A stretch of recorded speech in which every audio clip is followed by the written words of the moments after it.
والسلام علیکم یا رسول اللہ وعلی آلک و اصحابک یا حبیب اللہ۔ محترم ناظرین و حاضرین، السلام علیکم ورحمۃ اللہ وبرکاتہ۔ کل ہم نے جو سبق پڑھا تھا وہ تھا ادغام۔ پیچھے جو پا لیا وہ آپ سب کو ذہن کے اندر ہونا چاہیے۔ ادغام کل پڑھا تھا کہ نون ساکن یا تنوین کے بعد حروف یرملون یعنی یا، را، میم، لام، واو اور نون، یہ جو 6 حروف ہیں، ان میں سے کوئی بھی حرف آ جائے گا تو وہاں پر کیا ہوگا؟ ادغام ہوگا، یعنی ایک لفظ کو دوسرے لفظ سے ملا کر پڑھیں گے۔ اور پھر ان میں ایک یہ بات تھی کہ 2 میں غنہ نہیں کریں گے، لام اور را میں، اور باقی 4 میں غنہ بھی کریں گے۔ کل اچھے طریقے سے اس بات کو آپ لوگوں نے سمجھ لیا تھا۔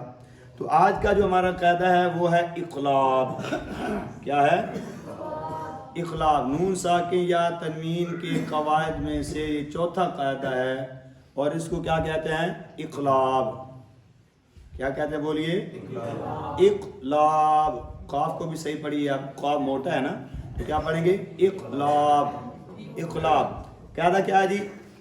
کہتے ہیں نون ساکن یا تنوین، یعنی نون ساکن ہوگا یا کیا ہوگا؟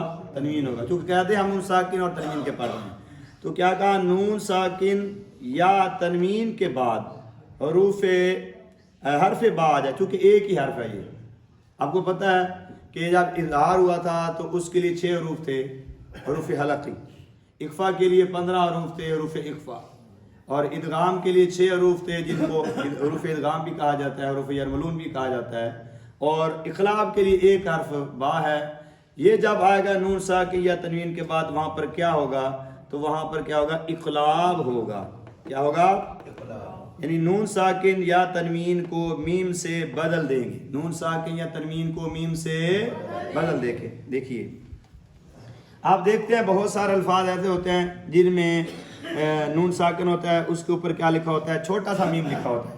قرآن پاک میں ہوتا ہے نا، چھوٹا سا میم لکھا ہوتا ہے، تو اس کا مطلب کیا ہے؟ وہاں پر آپ سمجھ جائیں کہ یہاں پر کیا ہو رہا ہے؟ اقلاب ہو رہا ہے۔ ایک تو مثال میں نے لکھ دیا ہے میم بعدی، اس کو ہم کیا پڑھتے ہیں؟ میم بعدی۔ غنہ بھی کریں گے، کیا کریں گے؟ میم بعدی۔ میم، حالانکہ تھا تو یہ میم زیر نون مین تھا نا، تو من بعدی پڑھتے، لیکن من بعدی ہم نہیں پڑھ رہے۔ کیوں نہیں پڑھ رہے؟ کیونکہ یہاں پر کیا ہو رہا ہے؟ اقلاب ہو رہا ہے۔ بہت ساری مثالیں ہیں قرآن مجید میں اس کی۔ ایک اور مثال میں آپ کو لکھ دیتا ہوں،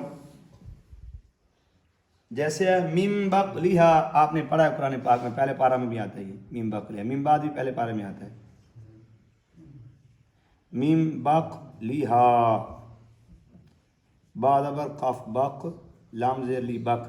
اب یہاں چھوٹا سا میم لکھا ہوگا، نام بھی لکھا ہو تو جب آپ کو قاعدہ پتہ چل گیا ہے کہ نون ساکن یا تنوین کے بعد حرف با آ جائے، یہ نون ساکن ہے نا، نون ساکن، اس کے فوراً بعد کیا آ رہا ہے؟ با آ رہا ہے۔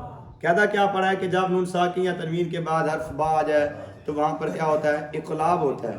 تو یہاں پر کیا ہو رہا ہے؟ اقلاب ہو رہا ہے۔ میم بقلیہا، بق۔ اب بق میں جو ہے نا وہ قلقلہ ہو رہا ہے، قلقلے والا سبق ابھی ہم نے نہیں پڑھا، وہ بھی انشاءاللہ پڑھیں گے۔ تو میم بقلیہا، یہ تھا ہمارا ادغام کا قاعدہ۔ تو یوں ہمارے 4 قاعدے جو تھے نون ساکن اور تنوین کے، یہ مکمل ہو گئے۔ تو کل انشاءاللہ پھر آگے جو قواعد ہیں میم ساکن کے قاعدے وہ انشاءاللہ پڑھیں گے۔ میں پھر تھوڑا سا دہرا دیتا ہوں ان سارے قاعدوں کو، آپ توجہ سے سنیں۔ پہلا قاعدہ تھا اظہار۔ نون ساکن یا تنوین کے بعد حروف حلقی میں سے کوئی حرف آ جائے تو وہاں پر کیا ہوتا ہے؟ اظہار ہوتا ہے۔ اس کی مثال کیا تھی؟ من ہادن، من علق، من حکیم، یا انعمتا، مشہور جو میں نے سورۃ فاتح سے آپ کو مثال دی تھی، انعمتا۔ اس کے بعد ہے اخفا۔ اخفا کیا ہے؟ کہ حروف نون ساکن یا تنوین کے بعد حروف اخفا میں سے کوئی حرف آ جائے تو حروف اخفا کتنے ہیں؟ 15۔ کتنے ہیں بولیے؟ 15 حروف اخفا۔ یہ تو آپ کو یاد کرنے پڑیں گے، پھر ہی پتہ چلے گا کہ یہاں پر اخفا ہو رہا ہے یا اظہار ہو رہا ہے یا ادغام ہو رہا ہے یا اقلاب ہو رہا ہے۔ تو حروف اخفا میں دہرا دیتا ہوں، تا، ثا، جیم، اس کے بعد دال، رال، زا سین شین صاد ضاد طا ظا فا قاف اور کاف. یہ حروف اخفا ہیں 15. میں ستا ہوا بھی صحیح پڑھ سکتا ہے کیونکہ میں یاد کیتے ہوئے تے تسی بھی انہوں نے یاد کر لو گے تو اتنا مسئلہ کوئی نہیں. ٹھیک ہو گیا. اس کے بعد کیا کہتے ہیں حروف نون ساکنیہ تنوین کے بعد حروف ادغام یا حروف یرملون, 2 ان کے نام ہیں. ان میں سے کوئی حرف آ جائے تو وہاں پر کیا ہوگا ادغام ہوگا. حروف یرملون کیا ہیں؟ یرملون یا را میم لام واو نون. کھول کے لکھا تو یا را میم لام واو اور نون, ان کو حروف یرملون کہا جاتا ہے. اس کے بعد آج والا جو ہمارا سبق ہے اقلاب, کہ نون ساکنیہ تنوین کے بعد حروف حرف با آ جائے تو وہاں پر کیا ہوتا ہے اقلاب ہوتا ہے. اقلاب کا مطلب کیا ہوتا ہے؟ بدل دینا. تو وہاں پر ہم کیا کرتے ہیں کہ نون ساکن کو میم سے بدل دیتے ہیں. چلے ایک تنوین کی مثال بھی ہم لے لیتے ہیں. یہ تو دونوں نون ساکن کی مثالیں تھیں نا. تنوین میں کیسے تنوین کو میم سے بدلا جاتا ہے, جی آپ دیکھ لیجیے. جیسے یہاں لکھ لیتے ہیں, اوپر لکھ لیتے ہیں. چلیں, لفظ ہے جنتم بربوۃ. کیا ہے؟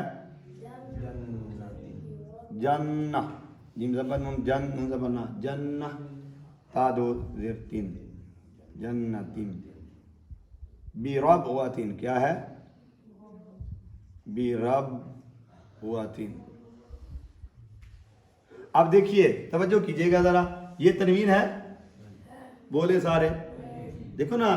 تا کے نیچے 2 زیریں ہیں تو 2 زبر 2 زیر 2 پیش کو کیا کہتے ہیں؟ تنوین کہتے ہیں. تو یہ تنوین ہے. تنوین کے فوراً بعد ہم نے دیکھا کیا آ رہا ہے, آ رہا با کہ نہیں آ رہا. قاعدہ ہم کیا پڑھ چکے ہیں کہ نون ساکن یا تنوین کے بعد حرف با آ جائے تو وہاں پر کیا ہوگا؟ اقلاب ہوگا. تو تنوین کے بعد فوراً با آیا تو ہم نے دیکھ لیا کہ یار یہ با آ رہا ہے, یہاں تو اقلاب ہونا چاہیے. تو یہ چھوٹا سا میم اوپر لکھا ہوتا ہے, ویسے یہ اس کی نشانی ہوتی ہے کہ اقلاب ہو رہا ہے قرآن پاک میں. لیکن یہ ہم نہ بھی لکھے تو ہمیں پتہ ہے. جنتم کیا پڑھیں گے؟ آپ اس کو کیا پڑھنا چاہیے تھا ویسے؟ جنتن کیا پڑھنا چاہیے تھا؟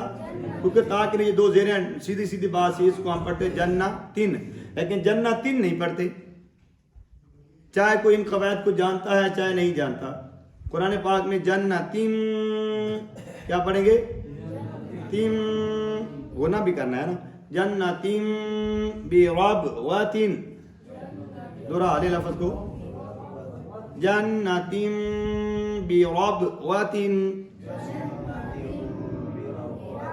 برب, اب رب میں بھی اقلاب ہو رہا ہے, کیا ہے خلا ہو رہا ہے. کل کے سب کل پڑھیں گے انشاءاللہ. جنتم بربوۃ. لو جی یہ تھا ہمارا آج کا سبق. تو اللہ تعالیٰ جل جلالہ کی بارگاہ میں دعا ہے رب تعالیٰ ہم سب کو قرآن مجید سے پڑھنے اور پڑھانے کی توفیق عطا فرمائے. اور اللہ تعالیٰ ہم سب کو جو ہم سیکھنے کی کوشش کر رہے ہیں رب تعالیٰ ہمیں اس پر اجر بھی عطا فرمائے اور سیکھ کر اس پر عمل کی توفیق عطا فرمائے. وما علینا الا البلاغ.